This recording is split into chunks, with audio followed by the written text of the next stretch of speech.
So, when we say concurrent disorders in pregnancy, we mean they are minor pregnancy disorders. They're disorders, all complications that come together with pregnancy. They're not of much medical importance, but when they complicate, they become very serious. But for today, we're going to focus on minor. They are co-currents in pregnancy that are not of serious medical um, uh, attention. So, concurrent disorders in pregnancy, they include the following. They are nausea and vomiting. We can have ptyalism. We can have varicose vein. We can have breast discomfort. We can have hemorrhoids, they're part of the varicosities. Then we can have pruritus valvi and vaginal discharge. We can have edema. We can have crampy legs. We can have acroparesthesia. We can have pica, and we can have abnormal frequency of micturition. All these are uh, abnormal minor complications in pregnancy. The nausea and vomiting usually um, is of minor um, importance in pregnancy, but when it's more exaggerated, accompanied with electrolyte imbalance, weight loss, and dehydration, it becomes hyperemesis gravidarum. And then we can have acute fulminant preeclampsia associated with it. So when it's minor, it's called morning sickness. So it begins on the 6th to 12th week and should always stop at around the 14th week. It's called early morning sickness. It's one of the diagnostic criteria for pregnancy. So it's caused by the human gonadotropin hormone and sometimes human chorionic gonadotropin hormone. It can be caused by estrogen and progesterone. And then when it's very high, extreme subnormals, you begin to think of twinning, hidacid mole, and then other anomalies. So you need to comfort the mother and then take meals, um, small meals frequently. So when we have hyperemesis gravidarum, it's a whole topic that we've dealt with before that is associated with electrolyte imbalance. So it has a high incidence due to high human chorionic gonadotropin hormone and estrogen. So 50% of women have both nausea and vomiting. Some can have only nausea. And then those with only nausea, 25%, and those who are completely unaffected, wow, 25%. So medically, you just need to exclude differentials. You can have medical differential diagnosis, intestinal infestation, helminths, protozoas, and all these parasites.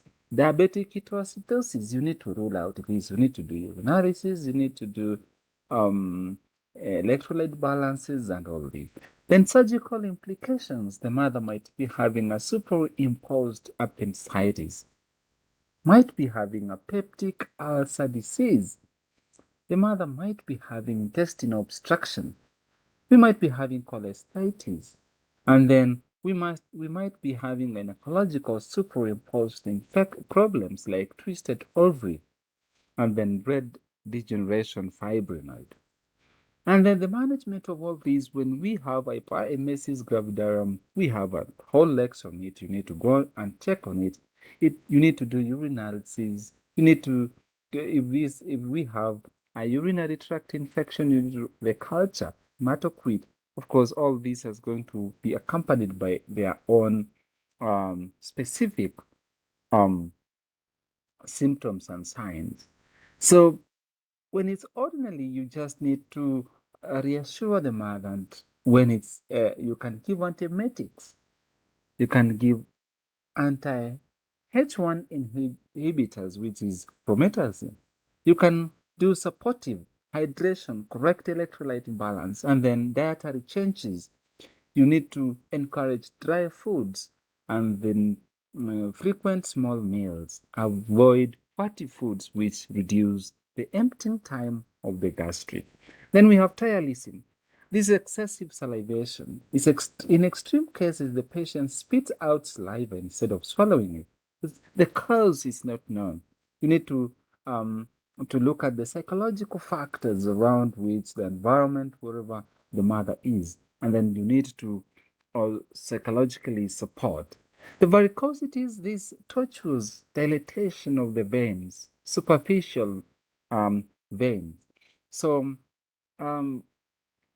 their discomfort, you can have those of the vulva, you can have those of the posterior surface of the calf muscles, and all these of the vulva sometimes are uncomfortable, and then they can cause dyspareunia.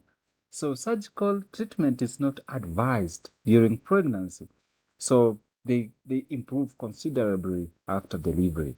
So you need to assess after 3 months and then thereafter decide whether you need to do a surgical treatment.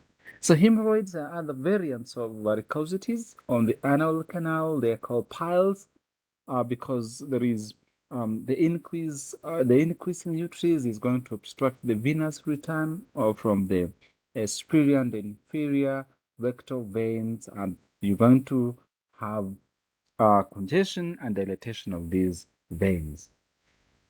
You need to encourage hot or warm seed pads and high roughage foods, fiber foods, and you need to encourage hydration to reduce constipation and all that. And then you can have pruritus of the vulva or the vaginal discharge, sometimes because of the superimposed or overexpression of Candida albicans and normal flora down there. So you need to improve and encourage on hygiene. You need to you can prescribe a vaginal application of the metronidazole and clotrimazole pessaries. Sometimes we have cramping of legs.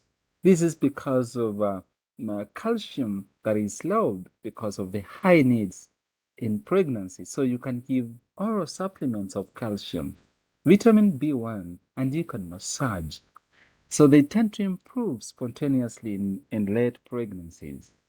So usually something of the second trimester. You might be having acroparesthesia and the carpal tunnel syndrome, compression of the median nerve on the flexor and the retinaculum of the hand. So this because of the edema during pregnancy. So this one you need to encourage. You need to try to splint the wrist, and sometimes recovery post delivery is usually the rule. We have pica. This is a bizarre ingestion and desires of non-food, non-nutritious things like soils and clay, and sometimes the mother's desire or crave for things which are funny. And sometimes it's attributed to lack of iron. There's a lot of theories about it, but treatment is psychotherapy and supplements. That's very important. And then we have backache because of the relaxation of them of the ligaments due to relaxin and estrogen. There's weight gain. There's hypolordosis. There's the tilting of the pelvis. There's high-heeled shoes, sometimes contributed by women who wear these. Muscular spasms, urinary infections. There's constipations and excessive weight gain. Should be avoided. So you can do massage. You can give analgesics. Sometimes the only analgesic that is already required or recommended is acetaminophen. Then the causes, as we've said, are as above, and you need to avoid constipation. The other thing is constipation.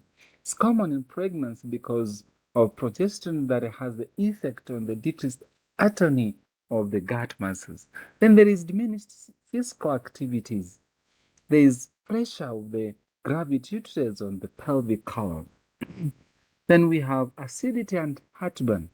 So gastric reflux into the esophagus due to altered position of the stomach, relaxation of the esophageal sphincter, the effect of progestin, hiatus hernia. So sometimes avoid overeating. Too much foods, liquid antacids can help, magnesium and aluminum based. So sometimes we have fatigue and somnolence universal in early pregnancies.